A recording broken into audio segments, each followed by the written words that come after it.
Hello, Alan Bradshaw here again. I'm here with Professor Derek Mowbray. Hello again, Derek. Hello, Alan. Very nice to see you. I think we've met here somewhere before. And in this video today, we're going to be looking at issues related to leadership. In particular, we're looking at the question of what makes a good leader. So the first question I've got for you, Derek, is really just a very broad question about, essentially what is a leader?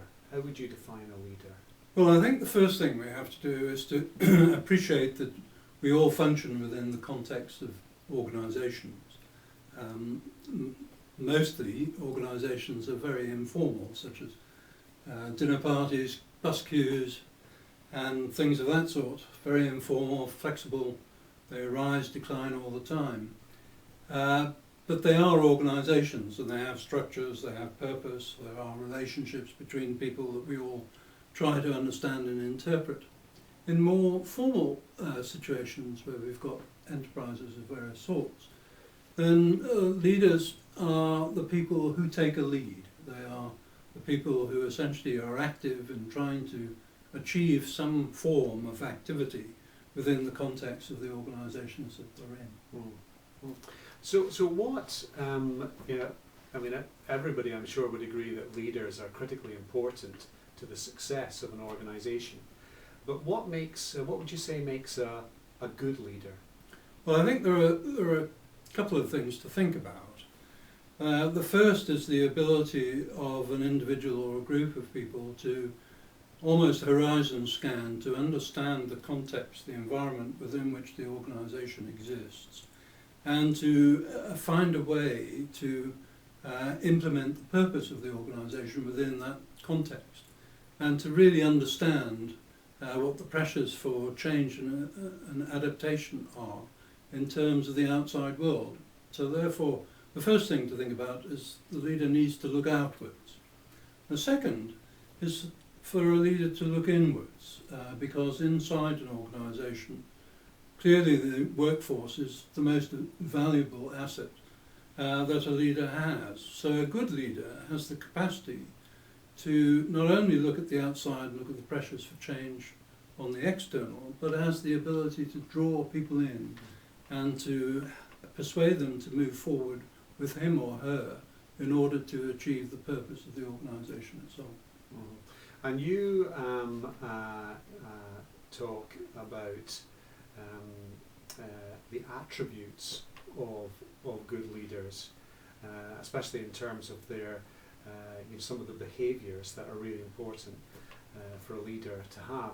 Can you sort of talk us through some of the key attributes? Yes, I mean, effective leaders are those that manage to persuade people to do things that perhaps they might otherwise not do, but without causing any form of psychological distress in the process at all. So the key attributes to be able to do that are attentiveness, the ability to really be attentive to other people, understand who they are, respond to their wishes and needs, and really to focus on them as individuals and value them. The second is to demonstrate trustworthiness, to be consistent in the behaviours towards other people, so that other people build up this sense of trust in you. The third is to demonstrate wisdom, to acknowledge and understand how you can respond to people in ways that others believe that you have a really good grasp of the situation and understand what to do. The next attribute is to be able to be assertive. Now, assertiveness is the ability to set out what it is that you want, to be absolutely crystal clear about it, and to be able to strive forward and obtain that without causing any psychological distress to anybody else. The next attribute is to be able to have intelligence with humour. People are very attracted to people who are self-deprecating, for example, but are able to demonstrate that with intelligence in any situation. It's a very attractive feature. Another feature that's important is to be able to provide the workforce a clear direction for the future with a real commitment to achieving it, a sort of committed direction for the organisation itself, and to demonstrate that and to show it with real passion. Another is effectively to address individual needs of the workforce.